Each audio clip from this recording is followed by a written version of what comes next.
Που έχει τώρα η βουλευτής του ΠΑΣΟΚ, κυρία Κατερίνη Φαρμάκη-Γκιάκη.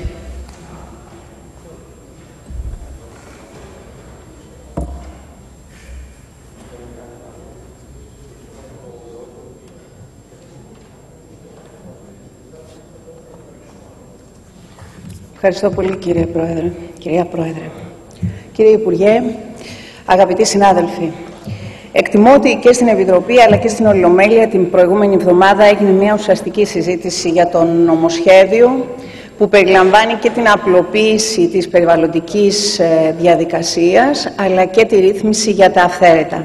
Όλα τα κόμματα από όλες τις πτέρυγες της Βουλής κατέθεσαν τις προτάσεις τους και πιστεύω ότι αυτές οι προτάσεις μετουσιώθηκαν σε ουσιαστικές αλλαγές μέσα στο νομοσχέδιο. Έγινε ένα πλαίσιο βάσει του οποίου και οι περιβαλλοντικές αδειοδοτήσεις απλοποιούνται έτσι ώστε να απεμπλακεί η δημόσια διοίκηση από τους πάρα πολλούς φακέλους αλλά και να γίνει μια ξανά κατηγοριοποίηση των έργων με σκοπό πραγματικά να γίνει με βάση την εμπειρία που μέχρι τώρα να μπορέσουμε να απλοποιήσουμε όλη αυτή την νομοθεσία και να μην κατατίθεται τόσο πολύ φάκελοι.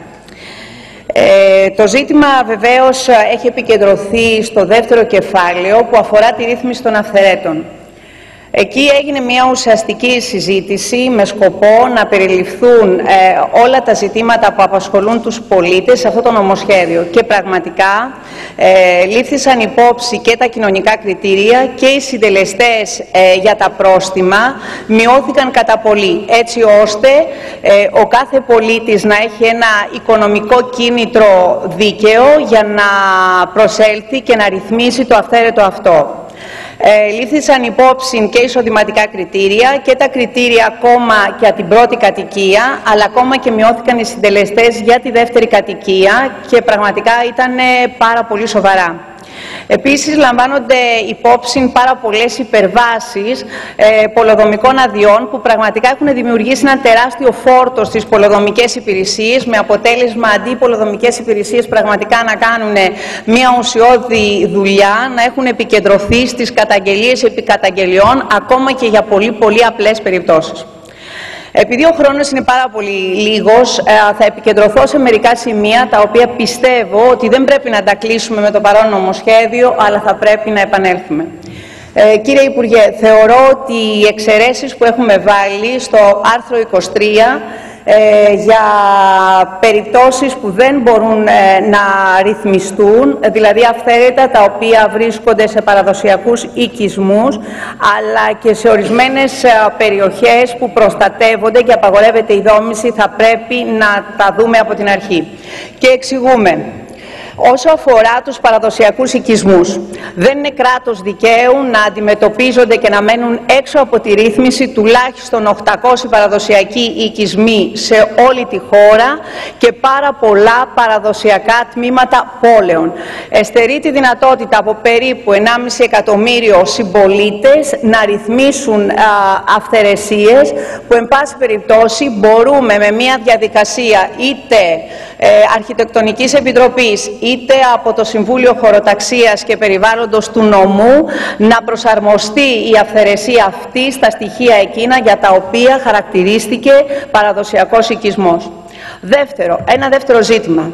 Στο νομό Κορινθίας έχουμε πολλές περιοχές, μάλλον στο Δήμο Λουτρακίου κυρίως, οι οποίες έχουν χαρακτηριστεί προστατευόμενες περιοχές και μάλιστα του υδροφόρου ορίζοντα. Σε αυτές τις περιοχές δίνουμε τη δυνατότητα, την έχουμε δώσει με το 1337 να δηλωθούν τα ακίνητα.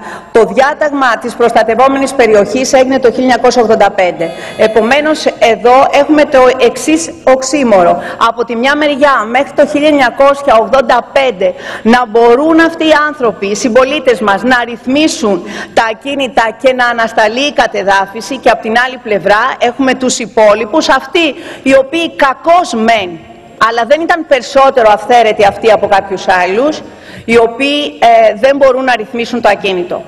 Θεωρώ ότι ένα ακόμα στοιχείο το οποίο πρέπει το Υπουργείο να προχωρήσει είναι ξανά να δούμε τα διατάγματα με τα οποία έχουν βγει ορισμένες περιοχές. Είναι διατάγματα τα οποία έχουν βγει μέσα σε μία νύχτα, χωρίς εμπεριστατωμένες μελέτες και οι οποίες τελικά και ταλαιπωρούν τους πολίτες και τους συμπιέζουν και τους εγκλωβίζουν σε μία κατάσταση η οποία, εν πάση περιπτώσει, θα πρέπει να τη δούμε. Κυρίες και κύριοι συνάδελφοι, τελειώνω, κυρία Πρόεδρε, καταλαβαίνω ότι